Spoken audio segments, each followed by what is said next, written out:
السلام علیکم ورحمۃ اللہ وبرکاتہ۔ رمضان کا چاند، بادشاہ اور مفتی صاحب۔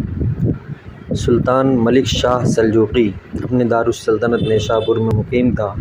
اس نے اپنی سلطنت کے مختلف شہروں کے دورے کا پروگرام بنایا۔ رمضان المبارک کے مقدس مہینے کا آخری عشرہ تھا۔ اس نے فیصلہ کیا کہ جیسے ہی رمضان ختم ہوگا، عید کے فوراً بعد دورے پر نکل جائے گا۔ رمضان المبارک کی 29ویں شب تھی۔ اس نے اپنے وزراء اور مصاحبوں کے ساتھ چاند دیکھنا شروع کیا۔ خوشامدی مصاحب موجود تھے۔ انہوں نے شور مچا دیا کہ حضور چاند نکل آیا ہے، چاند نکل آیا ہے، کیونکہ چاند نہیں نکلا تھا۔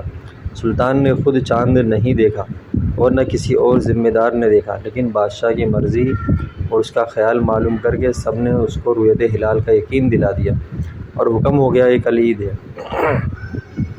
اس وقت کے جو رئیس القضات تھے ابو المعالی، ان کو خبر ہوئی کہ تو انہوں نے منادی کو بلوایا اور کہا کہ ان الفاظ کے ساتھ منادی کرا دو۔ ابو المعالی کہتا ہے، کل تک ماہ رمضان ہے، جو میرے فتوے پر عمل کرنا چاہتا ہے اسے لازم ہے کہ کل بھی روزہ رکھے۔ یعنی بادشاہ کی مرضی کے خلاف وہاں کے جو رئیس القضات تھے اور جو امام صاحب تو انہوں نے منادی کرائی کہ کل روزہ ہے۔ رئیس القضات کی اس منادی کو مفتریوں نے نہایت برے الفاظ میں سلطنت تک پہنچایا، یہاں تک کہ کہا کہ ابو المعالی کے خیالات سلطنت کے بارے میں اچھے نہیں ہیں اور عوام ان کے معتقد ہیں۔ اگر سلطان کے حکم کے مطابق کل عید نہ ہوئی تو بڑی توہین اور ذلت ہوگی۔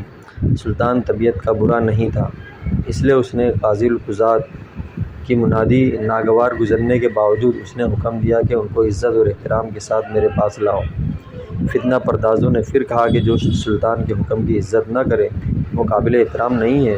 سلطان نے کہا، جب تک میں براہ راست ان سے گفتگو اور حقائق معلوم نہ کر لوں، ایسے رفیع القدر شخص کی عزت میں فرق نہیں آنا چاہیے۔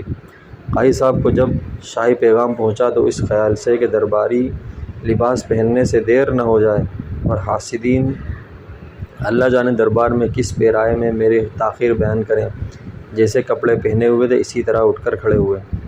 محل کے دروازے پر دربان نے روکا کہ درباری لباس کے بغیر اندر جانا منع ہے۔ ادھر حاسدین نے سلطان کو اطلاع دی کہ امام الحرمین نے پہلے ہی حکم عدولی کی ہے کہ اب دوسری گستاخی یہ کی ہے کہ معمولی لباس پہن کر آ گئے ہیں۔ سلطان کی طبیعت کچھ اور مقدر ہو گئی مگر اندر آنے کا حکم دیا۔ رئیس القضات جیسے ہی دربار میں آئے، سلطان نے پوچھا، اس حیت میں آپ کیوں تشریف لائے اور درباری لباس کیوں نہیں پہنا؟